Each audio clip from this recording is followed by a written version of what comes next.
Hello, good morning students.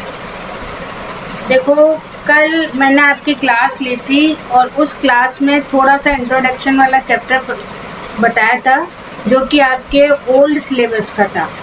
आज क्योंकि अब आपका न्यू सिलेबस आ गया है तो वो पूरा एनसीईआरटी बेस्ड है, तो अपन उसकी फर्स्ट यूनिट स्टार्ट कर रहे हैं। अब जो फर्स्ट यूनिट है उसमें वही बायोलॉजी से रिलेटेड चीज़ें हैं, तो अपन सबसे पहले यूनिट फर्स्ट और यूनिट फर्स्ट का जो अपन फर्स्ट चैप्टर है वो स्टार्ट करेंगे।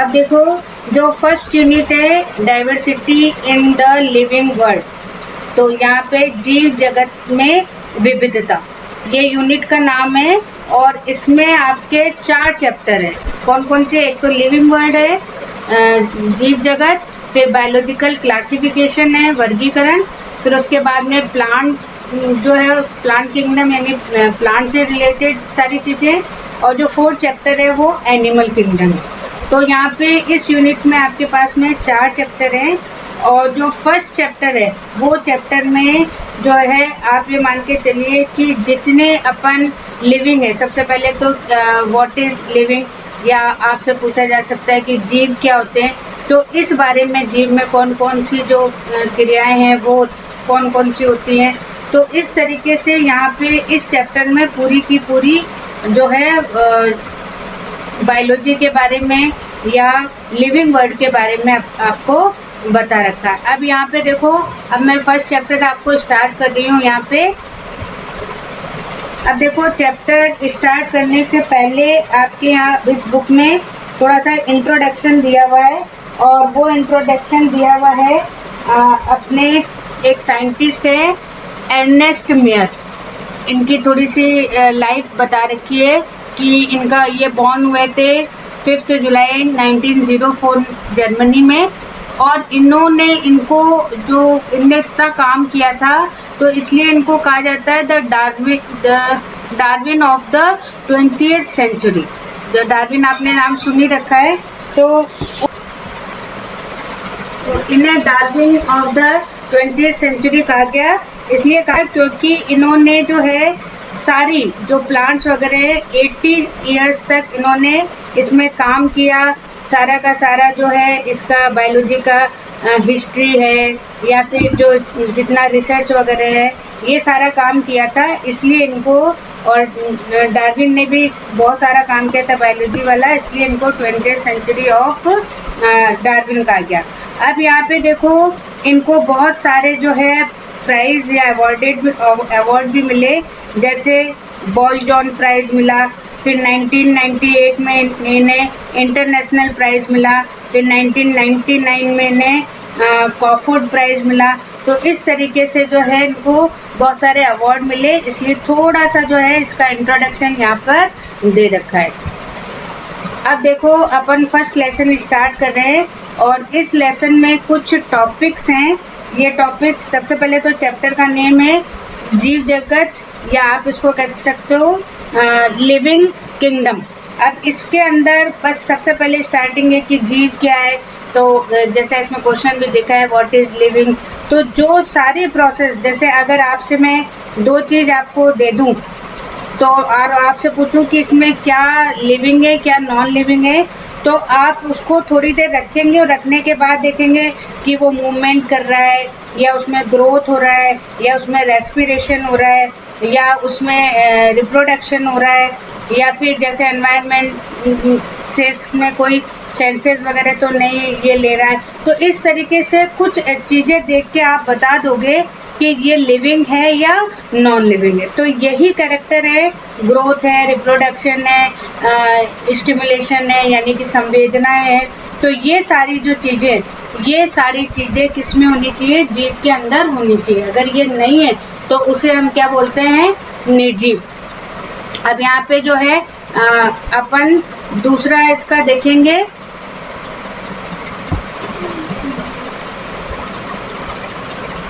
अब देखो, अब यहाँ पे कुछ कैरेक्टर्स दिए हुए हैं कि जो लिविंग है उनमें कौन कौन से कैरेक्टर होने चाहिए।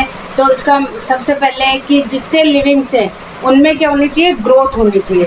तो ग्रोथ होगी तभी हमें पता लगेगा कि इसमें जितनी भी चाहे बायोकेमिकल हो रिएक्शन, चाहे केमिकल ही वाली हो, कोई भी हो, फिजिकल प्रोसेस हो, तो वो सारी किस पे डिपेंड करती है? ग्रोथ पे। अब अगर आपने स्टार्टिंग में देखा हो तो अपने पास में 2 टाइप्स ऑफ ऑर्गेनिज्म होते हैं, यूनिसेलुलर और मल्टी सेलुलर। अब जो एक कोशिकीय और बहुकोशिकीय, तो इनमें अगर आप देखोगे तो इनमें चाहे वो ठीक है कि एक ही सेल में सारा काम हो रहा है, लेकिन लगातार जैसे उनका पूरा हो जाती है लाइफ, तो वो न्यू सेल में डेवलप कर लेते हैं। तो इस तरीके से अगर आप मल्टी सेलुलर, अब जैसे मान लीजिए आज आप हो, तो ह्यूमंस में अगर आप देखते हो तो अपन ये मानते हैं कि 18 से 21 तक जो है उसके बाद में ग्रोथ बंद हो जाती है। पर वो ग्रोथ कौन सी होती है? वो ग्रोथ होती है लेंथ वाइज। बाकी जो है दूसरी ग्रोथ जो है लगातार होती रहती है। तो सबसे फर्स्ट जो कैरेक्टर है वो कैरेक्टर क्या है? ग्रोथ। फिर उसके बाद में जो दूसरा कैरेक्टर है वो है रिप्रोडक्शन। अब रिप्रोडक्शन में आपने देखा है कि कोई भी, चाहे छोटा हो, चाहे बड़ा हो, चाहे प्लांट हो या कोई भी हो, सब रिप्रोडक्शन करते हैं। रिप्रोडक्शन से क्या होता है कि न्यू जनरेशन, और ये हालांकि ठीक है लोअर में, अब अगर अपन रिप्रोडक्शन की बात करेंगे तो 3 तरीके का रिप्रोडक्शन होता है, वेजिटेटिव होता है, एसेक्सुअल होता है, सेक्सुअल होता है। लेकिन सबका एम क्या होता है कि अपनी ऑफस्प्रिंग को, अपनी संतति को आगे बढ़ाना। तो ये भी एक बहुत इम्पोर्टेंट है, किसके लिए? लिविंग के लिए। फिर उसके बाद में अपन जो थर्ड देखते हैं, उस थर्ड में आप ये देखो कि मेटाबॉलिक, जो मेटाबॉलिक रिएक्शंस हैं, वो रिएक्शन यानी कि जैसे मान लीजिए कि आप खाना खा रहे हो, तो खाना खाने के बाद में आपने कैसा भी अगर खाना खाया हो, किसी भी तरीके का खाना खाया हो, आपकी बॉडी को क्या चाहिए? ग्लूकोज चाहिए। तो वो सारी चीज़ें क्या होगी? चेंज होगी। तो ये सब किसके थ्रू होता है? Biological process. और इसमें क्या यूज़ किए जाते हैं? केमिकल्स। अब जैसे आपने खाना खाया है तो उस खाने में बहुत सारे, जैसे आप केमिस्ट्री में पढ़ते हो, बहुत सारे कंपाउंड्स होते हैं, और वो कंपाउंड्स कैसे होते हैं? लार्ज। इनका साइज कैसा होता है? बड़ा होता है। तो उसको अपन क्या करते हैं? डिवाइड करते हो। किसके थ्रू करते हैं? जैसे केमिस्ट्री में भी आता है कि एंजाइम्स वगैरह हैं, तो ये यहाँ पर किया जाता है। अब ये क्यों किया जाता है? क्योंकि ये जो रिएक्शंस हैं, ये जो मेटाबॉलिज्म है, ये इसका मेन जो फंक्शन है, वो फंक्शन क्या है? टू रिलीज एनर्जी, यानी ऊर्जा का उत्पादन करना। तो इसलिए जो है ये मेटाबॉलिज्म भी एक मेन कैरेक्टर है किसका? लिविंग्स का। ठीक है।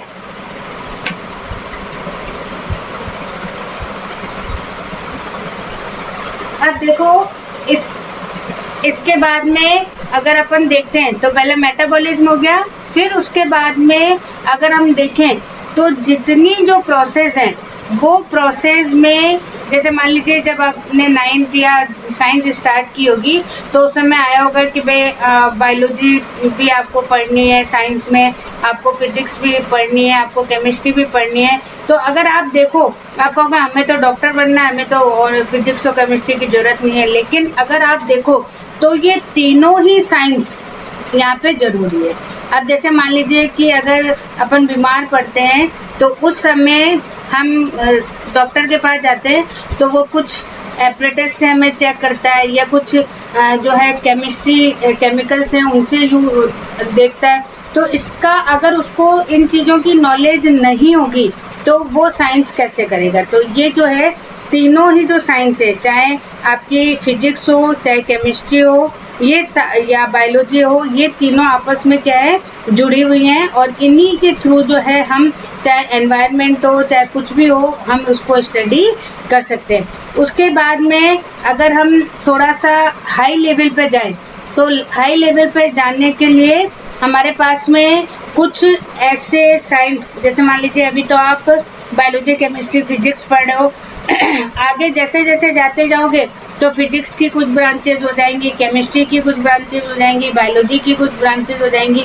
तो ये सारी ब्रांचेज इसलिए हैं ताकि हम इन सारी चीज़ों को बहुत अच्छी तरीके से डिटेल से कर सकें, और उसमें बहुत सारी चीज़ें आपको इंक्लूड करनी है। अब यहाँ पे देखो, अगर हम अपनी लाइफ के साथ में जो अपने आसपास के जो सराउंडिंग्स हैं उन सराउंडिंग की भी स्टडी करते हैं तो वो स्टडी किस में आ जाती है, एनवायरनमेंट की। तो अगर एनवायरमेंटल अभी आपके आगे जाकर आएगा एनवायरमेंटल साइंस, तो ये एनवायरमेंटल साइंस भी क्या है, एक तरीके से बायोलॉजी की ब्रांच है। तो इसलिए जो अपने को बहुत सारी स्टडी करनी है इसके अंदर।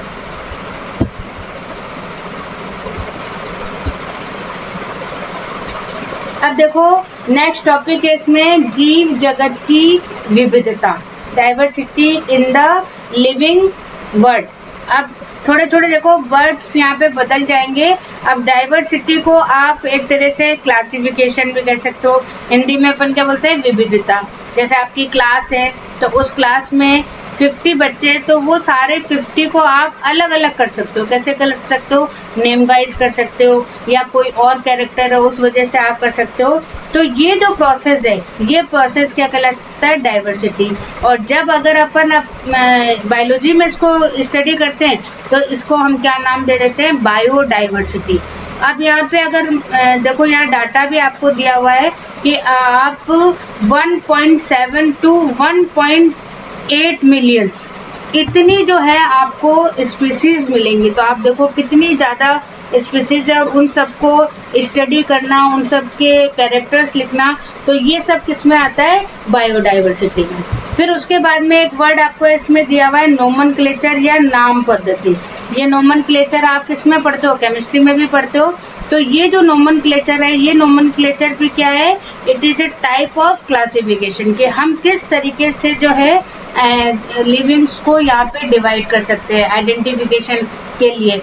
तो नोमेनक्लेचर जैसे मान लीजिए यहाँ पे आपका दे भी रखा है, और कल भी मैंने आपको बताया था कि बायोनोमियल सिस्टम।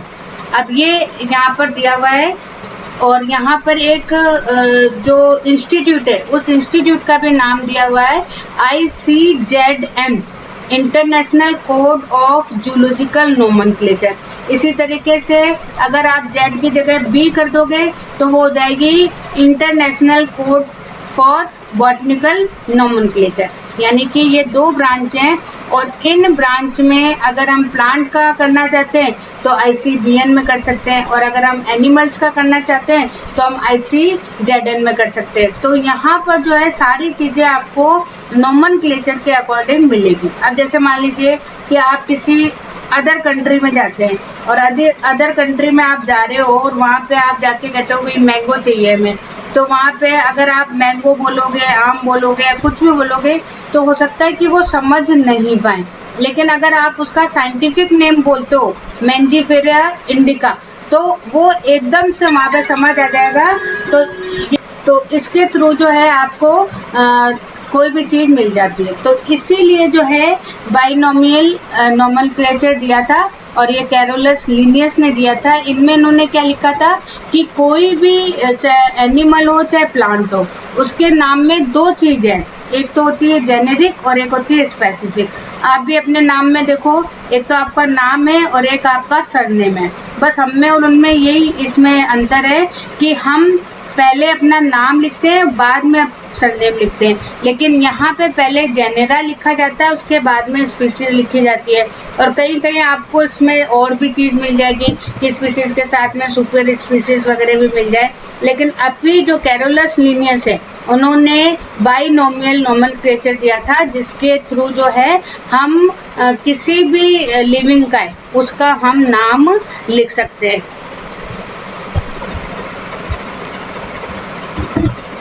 अब देखो ये जो अपन नाम लिख रहे हैं, इस नाम को भी लिखने के लिए अपने पास में कुछ रूल्स दे रखे हैं। अब यहाँ देखो एग्जाम्पल भी दे रखा है, मैंगो का साइंटिफिक नेम मैंजीफेरा इंडिका। और यहाँ पे देखो सबसे पहले, जैसे अभी जब आप साइंस पढ़ते तो कहते हैं मैडम कैसे कैसे नाम है, लेकिन ये जो नाम है, ये नाम एक्चुअली एक स्पेशल लैंग्वेज है। और वो लैंग्वेज कौन सी है, यहाँ पे लैटिन। तो जितने भी आप साइंस में वर्ड्स वगैरह पढ़ते हो वो सारे के सारे कौन से हैं, लैटिन वर्ड्स। तो सबसे पहली बात तो जो नेम लिखेंगे अपन वो किस में लिखेंगे, लैटिन में।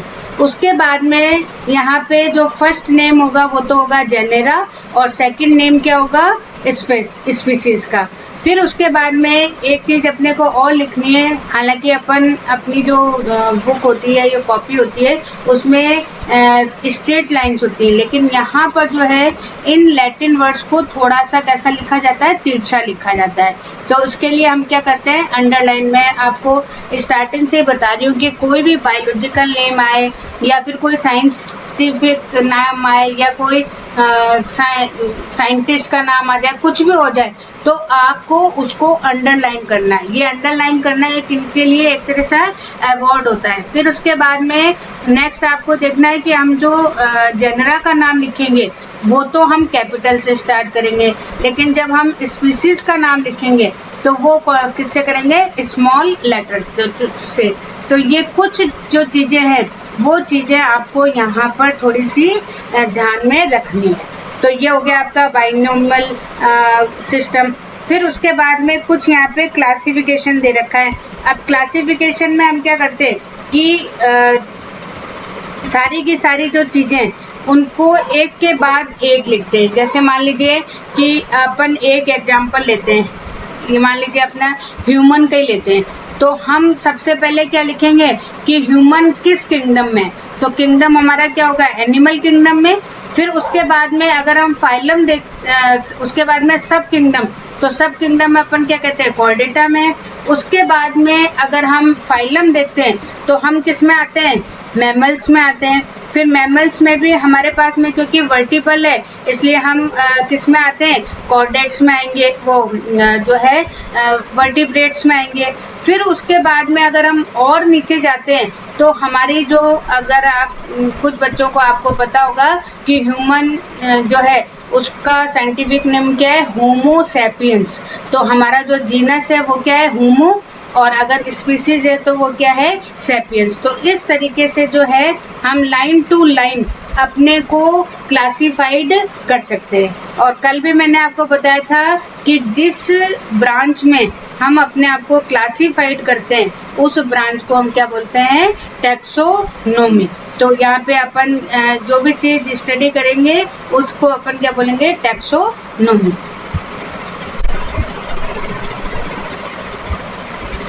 ठीक है, तो अब यहाँ पे देखो अपन जो सारी चीजें इसमें पढ़ रहे हैं वो सारी की सारी क्लासिफिकेशन है, टैक्सोनॉमी है। और ये जो टैक्सोनॉमी है इसके भी जो फादर थे वो फादर कौन थे, कैरोलस लिनियस। इन्होंने जो है सबसे ज़्यादा जो है प्लांट्स को या एनिमल्स को क्लासिफाइड किया था।